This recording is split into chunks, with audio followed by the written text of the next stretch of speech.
little cultural things the most is with religion.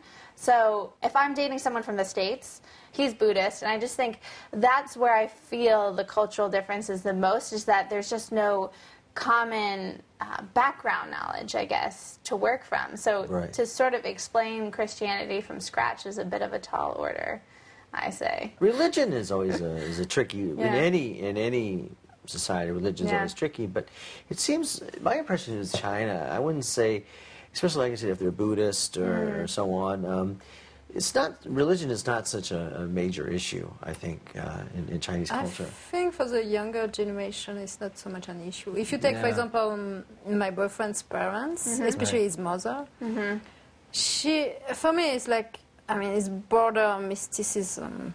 Wow. You know,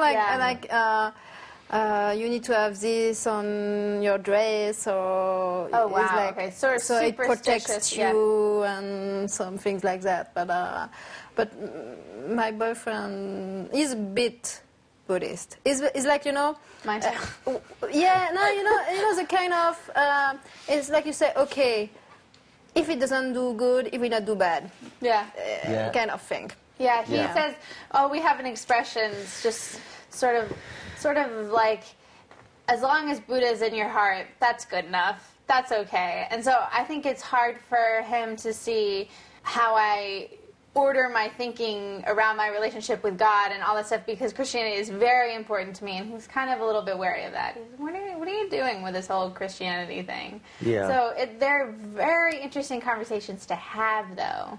He's not a talkative fellow, which is one of the hardest things for me.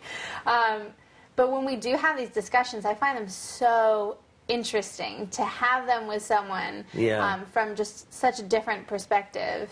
I find them, I love those conversations. They're very, very stimulating, I think. In our particular case, I mean, we had the girls baptized. Okay. But, you know, we haven't really gotten them into church over here. We did go one time in Shanghai. But I think it's, as you know, when you're talking with children especially, you know, you really need to kind of start Sunday school and kind of ease them into it. I went to, probably been to church 5 times in my whole life. I actually became a Christian in China. Okay. Oh, okay. 5, yeah. So. Oh, okay. Yeah. So, like I said, my parents just kind of thought that religion thing, we're not going to deal with that. Really. All right. That's a whole new can of worms. That's yeah.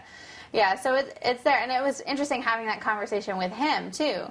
He just assumed that I'd been socialized into this, you know, brainwashing religion, and he had no idea. Hey, this is something I chose for myself. This is something I wanted. I, you know, educated myself about this. I figured it out. So that's why I think those conversations are so interesting. Very important. The thing is, okay, I'm not... I was normally born Catholic, I've been baptized, but in France, as many people like me, we are not going to the church. Let's say I'm not really believing either. But of course, when you go to France, you go to church.